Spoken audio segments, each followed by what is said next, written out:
நாய் இல்லை, மேலை நாடுகளில் இல்லை. ஏன் இல்லை? முதல்ல இருந்தே அது ரெகுலேட்டடாக இருந்துச்சு. நம்மளை மாதிரி எவனும் வந்து எல்லாருமே நாயை கொண்டு போய் ரோட்டில் விட்டு துரத்தி விடல. இங்கேயும் துரத்தி விடுறாங்க, ஆனால் அதுக்கு சட்டங்கள் கடுமையாக இருக்குது. இப்போ நான் ரோட்டில் ஒரு நாயை பார்க்குறேன், பக்கத்தில் ஓனர் இல்லை, அந்த நாய் மட்டும் சுற்றி சுற்றி வருது. நான் உடனே அனிமல் கண்ட்ரோலுக்கு ஃபோன் பண்ணுவேன். அனிமல் கண்ட்ரோல் எந்த ஏரியா என்னன்னு கேட்டு அங்கே வந்து அந்த டாக் தூக்கிட்டு போயிடுவாங்க. நேராக போய் வெட்டினரின்ட்ட போவாங்க, மைக்ரோ சிப்பை செக் பண்ணுவாங்க, அதில் ஓனரோட அட்ரஸ் இதெல்லாம் வரும்.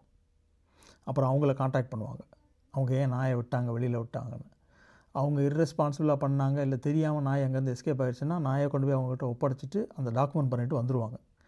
அதுக்கப்புறம் மறுபடியும் அதே மாதிரி ஒரு இன்சிடென்ட் நடந்துச்சுன்னா நாயை தூக்கிட்டு போயிடுவாங்க. Life long pet ownership ban. நாயை நீங்கள் வளர்க்க முடியும். பெட் ஓனர்ஷிப் பேன்னா நாய், பூனை, கிளி எதையுமே வளர்க்க முடியாது. அதை மீறி வளர்த்தா தூக்கி உள்ளே போட்டுருவாங்க. இந்த மாதிரி அடிப்படையான சட்டங்கள்லாம் வரணும். சும்மா பாப்புலேஷன் எங்களுக்கு இவ்வளோ இருக்குது, எங்களால் இது பண்ண முடியாது. பாப்புலேஷனுக்கு தகுந்த டேக்ஸ் வருது இல்லை, பாப்புலேஷனுக்கு தகுந்த டேக்ஸ் இருக்குல்ல, பாப்புலேஷனுக்கு தகுந்த டேக்ஸை கரெக்டாக நீங்கள் யூஸ் பண்ணி இந்த சட்டங்கள்லாம் போடுங்க. பூமி வந்து மனுஷனுக்கு மட்டும் சொந்தம் கிடையாது. மனுஷனுக்கே இங்கே ஒன்றும் இல்லை, நாங்கள் எதுக்கு இதை பண்ணணும்? மனுஷனுக்கு நீங்கள் வந்து ஒன்றும், மனுஷன் தான் கடைசியாக வந்த ஸ்பீசிஸ், அதை முதல்ல தெரிஞ்சுக்கோங்க.